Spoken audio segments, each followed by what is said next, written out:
Olá a todas e todas, bem-vindos ao Congresso Interdisciplinar da Faculdade Imaculada Conceição do Recife.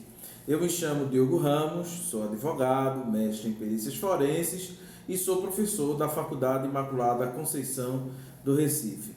Queria externar inicialmente a minha alegria pela oportunidade em compartilhar um pouco com todos vocês o nosso convívio, no direito, o nosso convívio em matérias jurídicas. E aqui especialmente eu vou trazer para vocês elementos jurídicos em direito civil. Vamos falar de alguns tópicos de atualização em direito civil, tá bom? Espero que vocês estejam bem, num ambiente confortável, silencioso, para a gente tentar realizar uma concentração nessa matéria que é tão importante.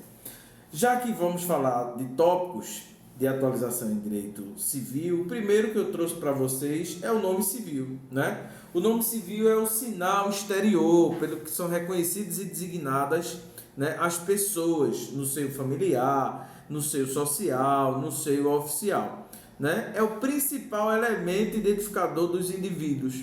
E aí, por que o direito civil tem grande importância, tem grande relevância em abordar esse tema? Por dois aspectos. Primeiro, para o cidadão, permite a identificação do cidadão nas suas relações intraparticulares. E, em segundo lugar, para o Estado. Por quê? Porque é um dos elementos que particulariza o indivíduo.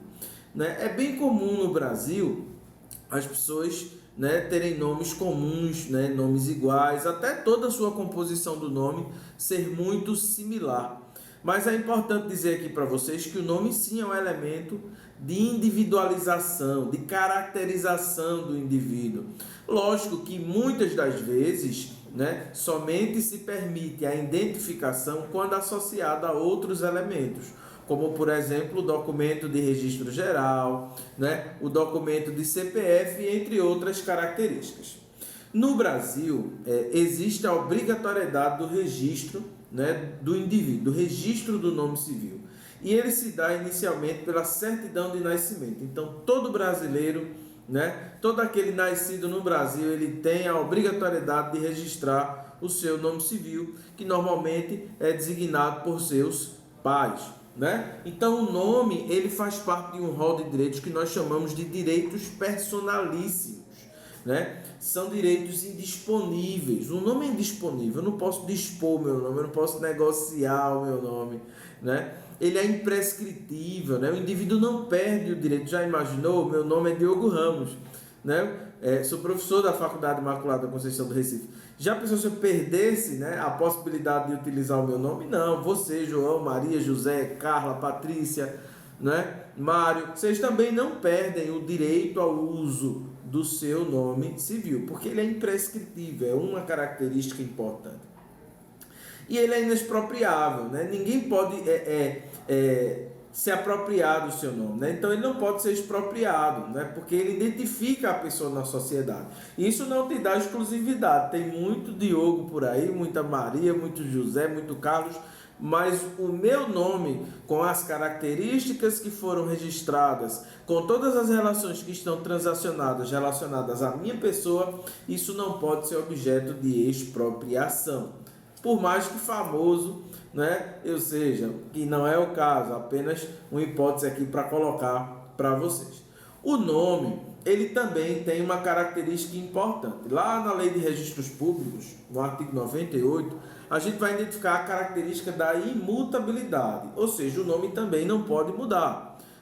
O artigo 98, eu vou até ler para vocês, ele versa sobre a definitividade do prenome. Agora, essa é uma regra dentre as quais não é absoluta.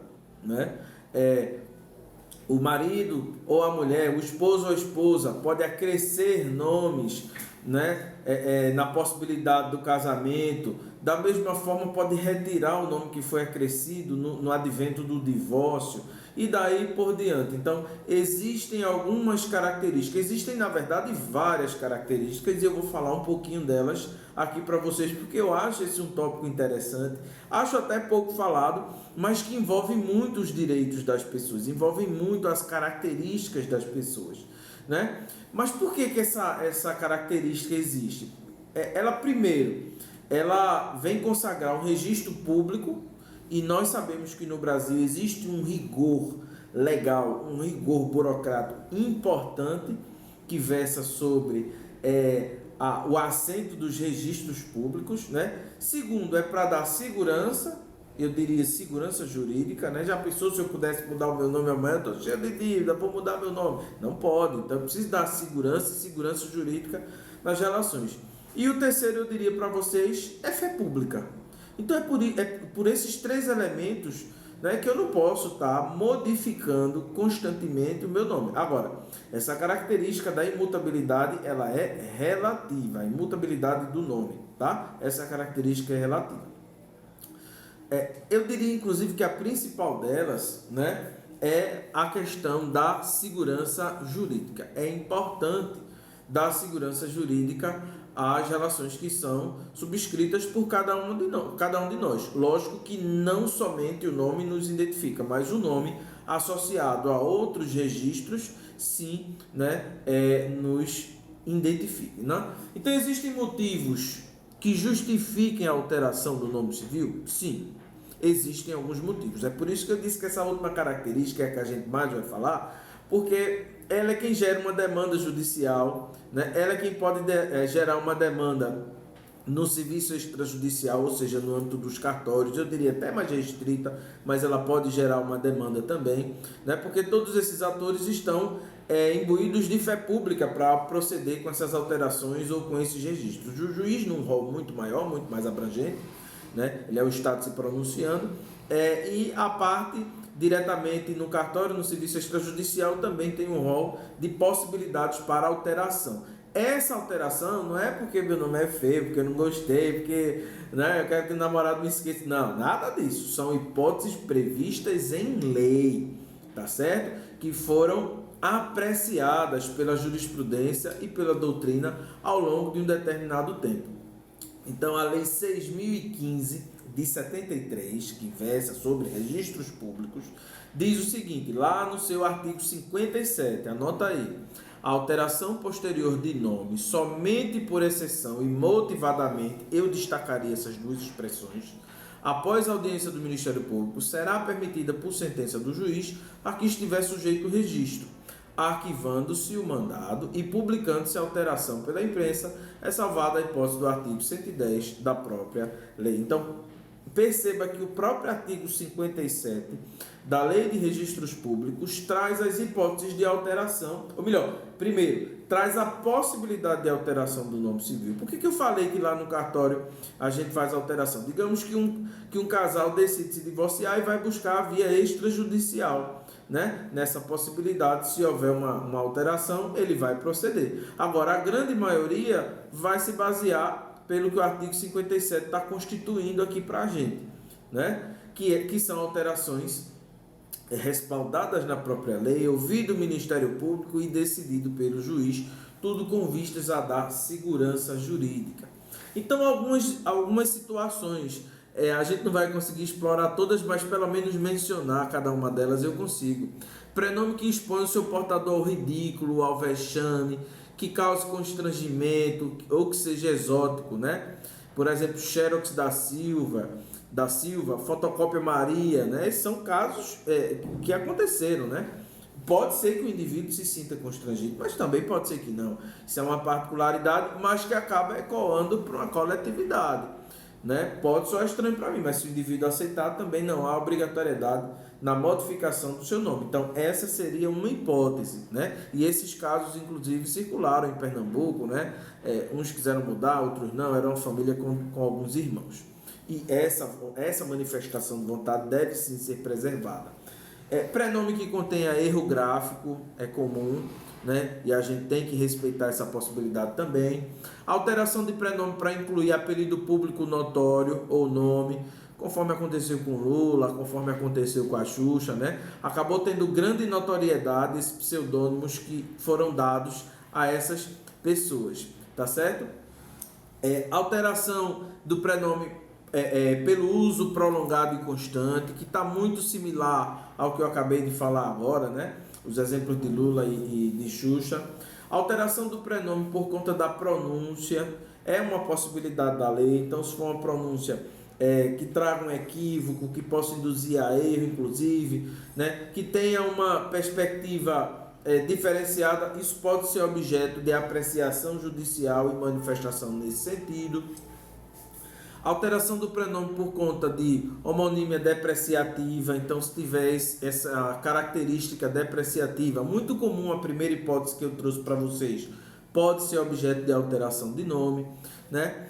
Alteração de nome do estrangeiro, então ele também tem essa possibilidade. Imagina uma pessoa com um nome vindo da Índia, do Japão ou Alemanha e acaba sedimentando raízes aqui no Brasil, possibilidade de continuidade de vida, e entende que por esse aspecto analisado que dispõe a lei dos registros públicos requer, né, ou vai requerer a sua alteração de nome.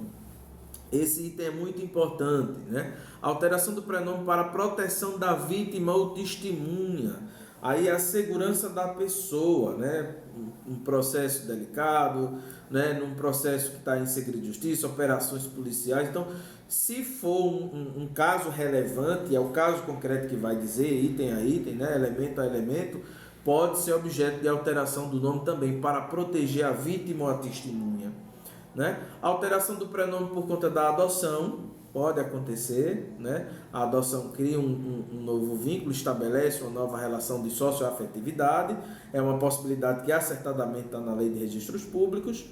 Alteração de nome no registro civil de pessoas transexuais, cita inclusive o provimento 73 de 2018 do CNJ, né? Que trouxe essa última e mais nova, né, possibilidade de alteração. Por que isso, professor? Para conferir dignidade à pessoa, né? Para trazer possibilidades jurídicas, né, de que a pessoa possa dar continuidade à sua vida, que ela possa se inserir e socializar no nosso meio.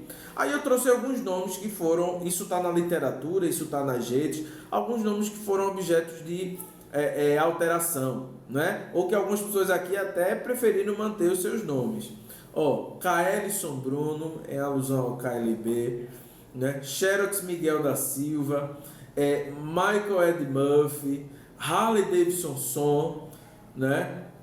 Delícia Cremosa da Silva, Flávio Cavalcante, rei da televisão, Necrotério Pereira da Silva, Vitória Carnioso. Então, são nomes que acabam encontrando, né, uma previsão legal lá atrás na nossa legislação e acabam também sendo objeto de alteração, segundo o que preconiza a própria lei, né? Então, essas atualizações são importantes, vocês devem estudar, porque isso é objeto de apreço na sociedade, isso é objeto de demanda jurisdicional, inclusive, então todos os atores devem ter muita atenção a isso, e eu resolvi trazer esse tema hoje, porque entendo que ele é pouco explorado, mas que ele é muito relevante, porque o nome está intimamente ligado aos nossos, ou ao nosso direito da personalidade, aos nossos direitos da personalidade, tá certo?